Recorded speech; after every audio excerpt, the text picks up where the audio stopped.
Good morning student. चलिए class को आगे बढ़ाते हैं और ये लेक्चर नंबर 3 होगा, है ना।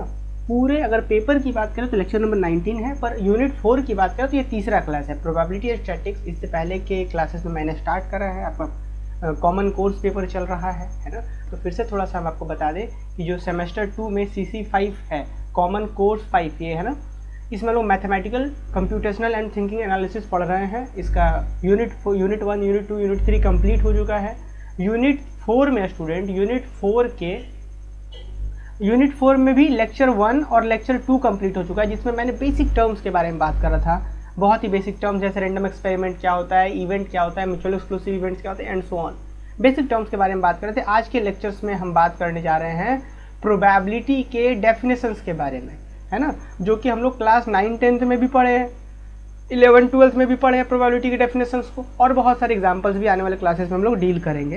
पर फिलहाल आज के क्लास का जो अपना टॉपिक है स्टूडेंट, क्या कह सकते हैं कि डेफिनेशन ऑफ प्रोबेबिलिटी। आप यहाँ पे ध्यान दीजिएगा, तो डेफिनेशन ऑफ प्रोबेबिलिटी थोड़ा सा हम आपको आइडिया दे दें कि we consider 3 definition of probability. हम लोग प्रोबेबिलिटी के 3 डेफिनेशंस को पढ़ते हैं। आप लोग हालांकि 11-12 में या 9-10 में सिर्फ यही वाला डेफिनेशन पढ़े होंगे, मैथमेटिकल या प्रायर या फिर क्लासिकल डेफिनेशन कहते हैं। यहाँ पर भी आपको यही पढ़ना है, लेकिन आप आने वाले दिनों में, आने वाले मैथ्स, अगर आपका मैथ्स मेजर पेपर या फिर और भी कहीं पे आपको हो सकता है ये दोनों भी डेफिनेशन देखने को मिले, स्टैटिकल या इंपेरिकल कहते हैं या ऑक्सिमेटिक ये तीसरा होता है। आपको पढ़ना तो यही है, पर थोड़ा सा बेसिक आइडिया हम इसके बारे में भी दे देंगे, है ना। तो चलिए अपने फिर से हम बता दें कि आपके सिलेबस में सिर्फ यही डेफिनेशन पढ़ना है, इसी से रिलेटेड एग्जाम्पल्स वगैरह डील करेंगे। तो चलिए फिलहाल हम लोग एक एक करके तीनों डेफिनेशंस को समझते हैं, एक आइडिया लेते हैं। बाकी जो एग्जाम्पल्स वगैरह होगा स्टूडेंट वो हमें यही पढ़ना है, सिलेबस यही है। चलिए एक एक करके तीनों डेफिनेशंस को देखते हैं, डिस्कस करेंगे कि डेफिनेशन ऑफ प्रोबेबिलिटी, प्रोबेबिलिटी का डेफिनेशन है, प्रोबेबिलिटी एक्चुअली में है क्या। तो प्रोबेबिलिटी के डेफिनेशन को बताएं, लेकिन उससे पहले हम बता रहे हैं कि प्रोबेबिलिटी को 2-3 तरीके से डिफाइन किया जाता है। आपके मन में सवाल आएगा कि भाई ऐसा क्यों जरूरत पड़ गया, मैथमेटिकल डेफिनेशन या प्रायर या फिर क्लासिकल डेफिनेशन ऑफ प्रोबेबिलिटी या स्टैटिकल या इंपेरिकल डेफिनेशन ऑफ प्रोबेबिलिटी या फिर ऑक्सिमेटिक डेफिनेशन ऑफ प्रोबेबिलिटी, आखिर जरूरत क्यों पड़ा। इस चीज को समझाने के लिए हम एक आपके पास एग्जाम्पल कंसिडर कर रहे हैं, एक सिचुएशन कंसिडर कर रहे हैं। आप इमेजिन कीजिए कि आप एक डाइस को थ्रो करा रहे हैं। रैंडम एक्सपेरिमेंट क्या है, डाइस को थ्रो करना है, लूडो के गोटी को आप रोल कर रहे हैं। तो रैंडम एक्सपेरिमेंट जब आप डाइस को थ्रो कराएंगे, ये रैंडम एक्सपेरिमेंट होगा, तो सैंपल स्पेस क्या होगा जी, 1 2 3 4 5 6, इसी में से कोई ना कोई आ सकता है। रैंडम एक्सपेरिमेंट है ये अपना, सैंपल स्पेस कुछ ऐसा होगा अगर रैंडम एक्सपेरिमेंट ये है डाइस को थ्रो करना। तो अब एक चीज ध्यान दीजिए, अगर डाइस को रोल करा रहे हैं और हमने कहा कि भाई इसमें जो भी पॉसिबल आउटकम्स है, क्या हो सकता है, 1 हो सकता है, तो 1 के होने का जो संभावना है 2 के होने के संभावना से अधिक है क्या, नहीं। 1 के होने का जितना चांसेस है उतना ही चांस इसका भी है, उतना ही चांस 3 का भी, उतना ही 4 का, उतना ही 5 का, उतना ही 6 का। मतलब यहाँ पे जो भी आउटकम्स हैं वो इक्वली लाइकली है। मैंने लास्ट क्लास में इक्वली लाइकली इवेंट्स भी समझा रखा था। ये सब अपने आप में क्या है, इक्वली लाइकली है। तो ऐसे सिचुएशन में जब भी हम प्रोबेबिलिटी की बात करते हैं तो हम मैथमेटिकल डेफिनेशन लगाते हैं। अगर हम आपसे कह दें, एक और सिचुएशन हम याद दिलाते हैं, जैसे ये वाला गेम है स्टूडेंट, याद कीजिए कुछ ऐसा गेम था ये वाला, यहाँ 1 है, 2 है, 3 है, 4 है। ये स्पिन वाला गेम है। मान के चलिए कि यहाँ पे कोई काटा है और स्पिन कर रहा है, तो भाई 1 के आने का जितना चांसेस है उतना ही 2 के, उतना ही 3 के, उतना ही 4 के, क्योंकि सब में इक्वल अपना स्पेस है। अब यही चीज अगर हम गेम को ऐसा कर देते, कुछ ऐसा कर देते, यहाँ से यहाँ तक 1 और यहाँ ये 2 और ये 3, इस केसेस में 1 के आने का चांसेस कम है। तो यहाँ पे ये जो हम स्पिन करा रहे थे, यहाँ जो रैंडम एक्सपेरिमेंट कर रहे हैं वो इक्वली लाइकली नहीं है। जो भी आउटकम्स है वो इक्वली लाइकली नहीं है, यहाँ पे इक्वली लाइकली है, यहाँ पे इक्वली लाइकली है। एक एग्जांपल और मान के चलिए कि हम किसी, जैसे हमने प्रीवियस क्लास में भी इस एग्जांपल को समझाया है, इसीलिए लेक्चर वाइज क्लासेस जरूर देखेंगे आप। तो वहां पे मैंने समझाया कि मान लीजिए कोई कंपनी है, वो जितना भी इलेक्ट्रिक बल्ब प्रोड्यूस कर रहा है, हर एक इलेक्ट्रिक बल्ब का लाइफ को वो रिकॉर्ड कर रहा है। तो क्या हो सकता है कि जो इलेक्ट्रिक बल्ब का लाइफ है वो 0 आवर्स की वजह जैसे लगाया वैसे ही खत्म हो गया। हो सकता है कि 0.1 आवर्स चले, कोई 0.2 आवर्स चले, कोई 0.3 आवर्स चले, कोई 0.4 आवर्स चले, कोई 1 आवर्स चले, कोई 2 आवर्स चले। आपको पता है, एक बार जैसे मेरे पास एक ट्यूब है, आपको दिखाएं यहाँ पे एक ट्यूब, ये एलईडी वाला ट्यूब, पता है इसके ऊपर पहले से लिखा हुआ है। जब आप इसको परचेस करेंगे ना तो आप बॉक्सेस के ऊपर देखेंगे कि इस ट्यूब का लाइफ आवर्स बोलता है कि लोग 1800 आवर्स चलेगा, लेकिन मेरे पास एक ट्यूब है जो 5 साल से चल रहा है। तो वो तो अलग बात है ना कि पॉसिबिलिटीज कुछ भी हो सकता है ना। तो वही चीज है कि अगर आप लाइफ को रिकॉर्ड कर रहे हैं, ये भी एक रैंडम एक्सपेरिमेंट है, तो इस एक्सपेरिमेंट में जो सैंपल स्पेस है वो क्या होगा, वो x होगा, एक रियल नंबर होगा। वो हो सकता है 0 भी हो जाए कि 0 आवर, जैसे लगाए वैसे फ्यूज, 0 से अधिक हो सकता है 10 घंटा चले, 500 घंटा चले, 1800 घंटा चले, या उससे 2000 घंटा चले। लेकिन आपको बहुत अच्छे से पता है कि यहाँ पे जो भी है, जैसे 0 आ रहा है, ये भी तो पॉसिबल आउटकम्स है कि 0 आवर्स आए, 0 आवर्स चले, बट इसका संभावना कम है। 1 घंटा, इसका भी संभावना कम है कि 1 घंटा बाद फ्यूज ही हो जाएगा। और 1800 घंटा, इसका संभावना ज्यादा है क्योंकि कंपनी कहता है कि इतना देर के बाद फ्यूज हो जाएगा, इतना देर चलेगा। लेकिन इसमें भी नहीं कह सकते कि इतना होएगा, हो सकता है 2000 घंटा चले, मेरा जैसे एक 5 साल से चल रहा है। तो ये कहना है कि इस केसेस में इक्वली लाइकली नहीं। तो ऐसे सिचुएशन में जहां पे इक्वल लाइकली इवेंट्स होते हैं, मतलब इक्वली लाइकली आउटकम्स होते हैं, तो यहां पे डेफिनेशन लगाते हैं ये वाला, मैथमेटिकल और प्रायर और क्लासिकल डेफिनेशन। और बाकी जैसे बहुत जगह ऐसा भी होता है कि जैसे हम एक कॉइन को टॉस करा रहे हैं, रिकॉर्ड किए, फिर टॉस किए, फिर रिकॉर्ड किए, फिर टॉस किए, फिर रिकॉर्ड किए, फिर टॉस किए, फिर रिकॉर्ड किए, 1000 बार टॉस कर दिए, मतलब एक्सपेरिमेंट को रैंडमली बहुत बार रिपीट किया गया, लार्ज नंबर ऑफ टाइम्स। उस केसेस में हम स्टैटिकल या इंपेरिकल डेफिनेशन लगाते हैं। और फिर अनइक्वल, मतलब लाइकली इवेंट्स ना, लाइकली आउटकम्स ना हो, अनइक्वल हो, उस केसेस में ऑक्सिमेटिक या ज्योमेट्रिक भी कहते हैं इसे हम लोग, ये डेफिनेशन लगाते हैं। तो अगर एक करके हम देखेंगे।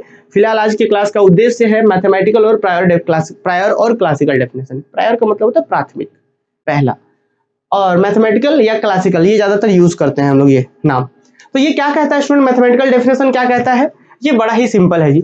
इसको समझने के लिए थोड़ा सा हम यहाँ पे एक एग्जांपल बता दें बस। ये जो एग्जांपल हमने डाइस को थ्रो करके लिया है ना, इसी से हम समझाते हैं। देखिए, मान के चला एक डाइस को थ्रो करा, सैंपल स्पेस कितना आ गया? एस आ गया। तो हम क्या बोल सकते हैं, जब आप डाइस को थ्रो कर रहे हैं तो टोटल पॉसिबल आउटकम्स कितना, कै गो आया? तो 6 गो, 1 2 3 4 5 6 गो आया है, टोटल 6 गो पॉसिबल आउटकम है। हम एक इवेंट बनाते हैं ई। हमने बोला कि चलिए इवन नंबर का आना, इवन कौन कौन है? 2 4 6, इवन नंबर का आना एक इवेंट है। तो अब बताइए इस इवेंट के फेवर में कौन कौन है जी? तो इस 6 गो में से सिर्फ 3 ही गो इसके फेवर में है। तो टोटल पॉसिबल आउटकम 6 गो, और उस 6 में से 3 गो इस इवेंट के फेवर में। कौन कौन फेवर में? 2 4 6, कै गो फेवर में है? 3 गो फेवर में है इसके। तो भाई इस इवेंट के होने का प्रोबेबिलिटी कितना होगा पता है? तो इस इवेंट के फेवर में कै गो है? 3 गो फेवर में है, और टोटल कितना था? 6 गो। ये हो गया प्रोबेबिलिटी इसका। यही होता है मैथमेटिकल डेफिनेशन। मैथमेटिकल डेफिनेशन में कुछ लिमिटेशंस भी है कि ये हर जगह नहीं लगा सकते आप, आगे हम लिमिटेशंस भी बताएंगे। देखिए, यही लिखा हुआ है, इफ रैंडम एक्सपेरिमेंट और trials result in an exhaustive, mutually and equally likely outcome. ध्यान दीजिएगा, एग्जॉस्टिव मैंने लास्ट क्लास में समझाया था, म्यूचुअली मतलब अपने आप में सब विशेष है, एंड इक्वली लाइकली, सबसे important, equally likely outcomes. Outcomes को हम केसेस भी कहते हैं, आउटकम्स या केसेस, आउट ऑफ विच, जिसमें से m are favourable to occurrence of the event E. मतलब समझ पा रहे हैं आप कि टोटल n पॉसिबल आउटकम है, जैसे यहाँ पे टोटल 6 गो आया, 6 गो में से 3 गो इसके फेवर में है, इसके होने के फेवर में है।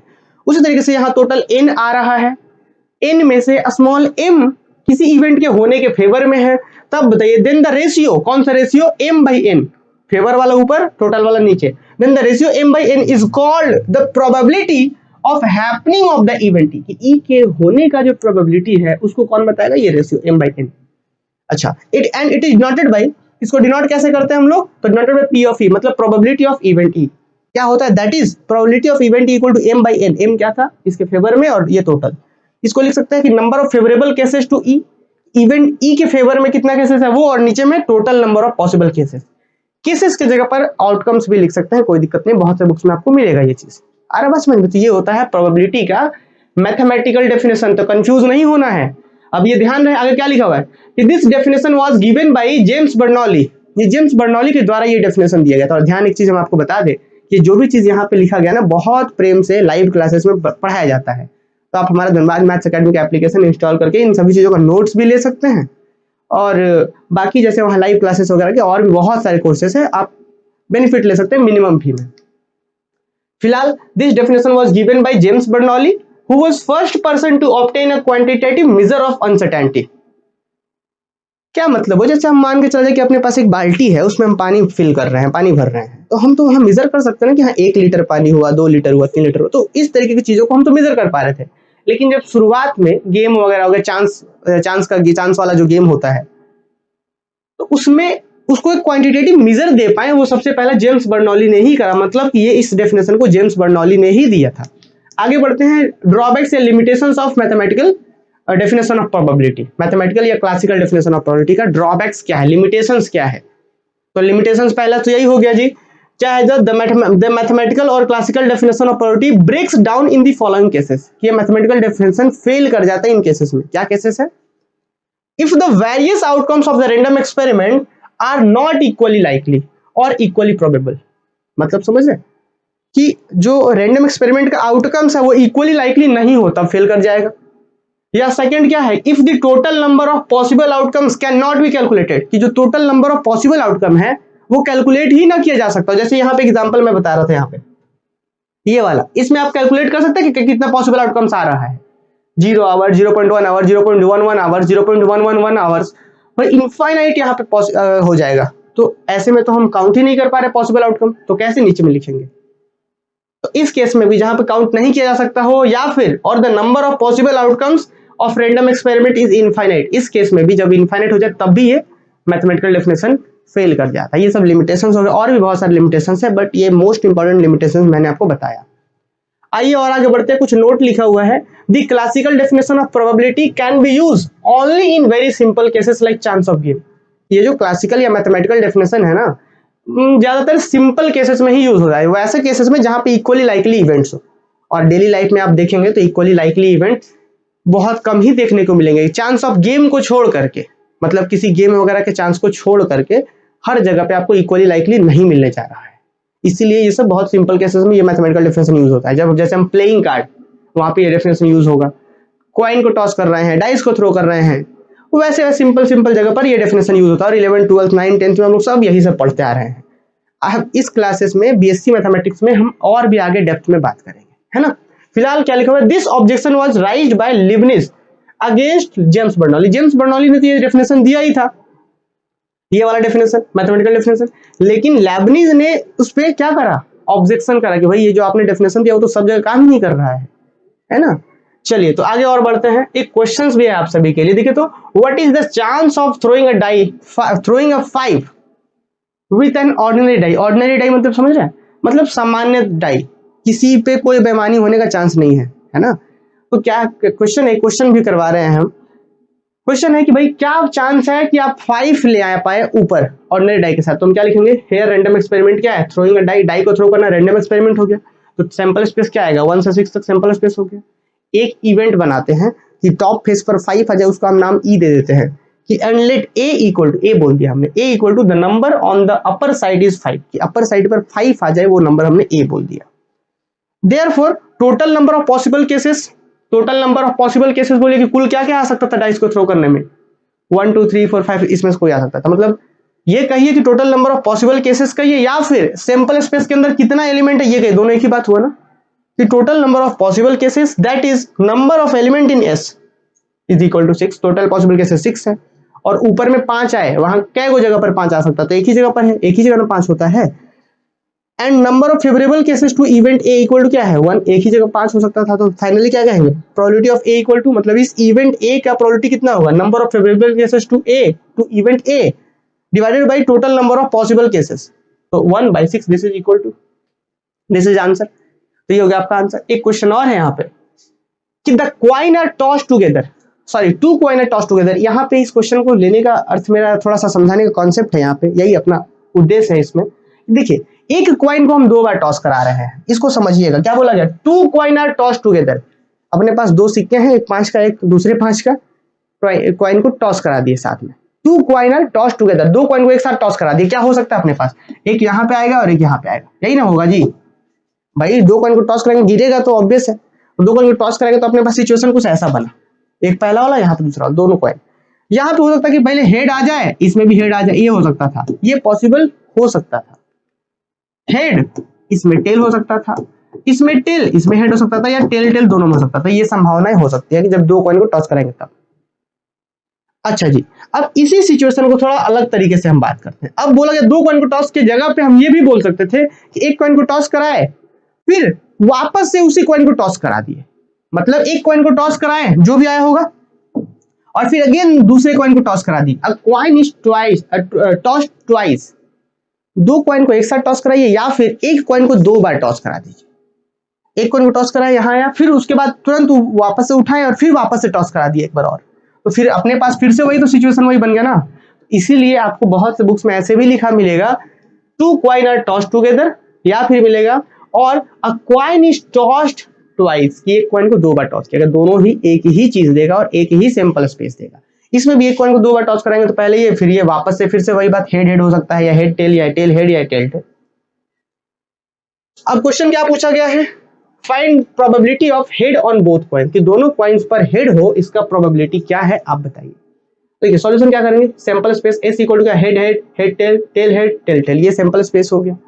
अब क्या बात कर रहे हैं कि here event A equal to head on both coin, यही ना probability of head on both coin, दोनों कॉइन पर हेड हो उसका प्रोबेबिलिटी क्या है, तो ए क्या है, हेड ऑन बोथ कॉइन्स। हमने क्या कहा स्टूडेंट कि भाई number of element in S, sample space के अंदर क्या एलिमेंट है, एक 2 3 4 को एलिमेंट है, और हेड दोनों कॉइन्स पे हुआ है कहाँ, कितने फेवर में, तो एक ही को फेवर में है, तो number of element in A event के अंदर एक है, तो फाइनली प्रोबेबिलिटी कितना हो जाएगा 1/4, फेवर में एक है, टोटल 4 है।